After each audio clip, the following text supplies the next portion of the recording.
Hi spicy lovers, ఎలా ఉన్నారు? అందరూ బాగున్నారని అనుకుంటున్నా. Welcome to my channel Devi spicy aroma. ఈరోజు మీకు చూపించబోతున్న రెసిపీ రస్మలై అండి. ఇంట్లోనే ఈజీగా ఎలా ప్రిపేర్ చేసుకుందామో చూద్దాం. వీడియోలోకి వెళ్ళే ముందు వన్ స్మాల్ రిక్వెస్ట్ అండి, లైక్, షేర్ అండ్ సబ్స్క్రైబ్. ఇంకెందుకు ఆలస్యం, వీడియోలోకి వెళ్ళిపోదామా? ముందుగా స్టవ్ వెలిగించుకుని పాల గిన్నె పెట్టుకోవాలండి. పాలు కొద్దిసేపు మరగనివ్వాలి. మరిగిన తర్వాత కొంచెం వెనిగర్ కానీ లెమన్ జ్యూస్ కానీ వేసి విరగొట్టుకోవాలి. నేనైతే వెనిగర్ వేసుకున్నాను. వేసిన తర్వాత ఈ విధంగా పాలు ఎరగడం జరుగుతుంది. విరిగిన తర్వాత ఒక స్ట్రైనర్ తీసుకుని దానిపైన వైట్ క్లాత్ పెట్టి ముందుగా విరగొట్టుకున్న పాలని అందులో వేయాలండి. వేసిన తర్వాత వీడియోలో చూపించినట్టు ఎలా చేశాను అలా చేసి ఒక ప్లేట్లోకి తీసుకోవాలి. వాటర్ అన్నీ బయటకు పంపించి తర్వాత రౌండ్గా బాల్స్లా చేసుకోవాలండి. సేమ్ వీడియోలో చూపించినట్టు.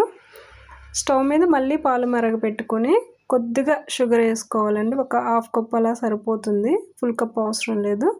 పాలు కొంతసేపు మరిగిన తర్వాత ముందుగా కలిపి పెట్టుకున్న ఎల్లో కలర్ కొంచెం అందులో వేసుకోవాలి. పాలలో వేసిన తర్వాత మళ్ళీ పాలను బాగా మిక్స్ చేసుకోవాలి. మిక్స్ అయిన తర్వాత ముందుగా తీసి పెట్టుకున్న డ్రై ఫ్రూట్స్ వేసుకోవాలి. వేసిన తర్వాత కొద్దిసేపు అలా మరగనివ్వాలండి. ఇంతలో మనం పంచదార పాకం రెడీ చేసుకుందామండి. గిన్నె తీసుకొని గిన్నెలో కొంచెం వాటర్ పోసి హాఫ్ కప్ చక్కెర వేసుకుందాము.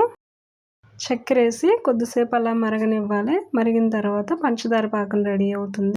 పంచదార పాకం రెడీ అయిన తర్వాత మలైని ఒక్కొక్కటిగా వేసుకోవాలండి. ముందుగా మనం ఒక బౌల్లో ఐస్ క్యూబ్స్ తీసుకుని పక్కకు పెట్టుకుని ఉంచుకోవాలి. ఐస్ క్యూబ్లో ఇవి ఒక్కొక్కటిగా వేసుకోవాలండి. అన్నీ అలాగే ఒక్కొక్కటిగా నెమ్మదిగా తీస్తుండాలి. తొందరగా తీసారంటే విరిగిపోతాయి కాబట్టి నెమ్మదిగా తీసుకోవాలి. తీసిన తర్వాత వన్ బౌల్లో ముందుగా తీసి పెట్టుకున్న పాలరసాన్ని మలైని బౌల్లో వేసుకోవాలండి. రస్మలై ఈ విధంగా రెడీ అవుతుంది. చూసారు కదండి ఎంత ఈజీగా రెడీ అయ్యిందో. Taste guarantee. ట్రై చేయడం మీ duty. Thanks for watching. See you later. Fantastic, superb, mind-blowing, unbelievable.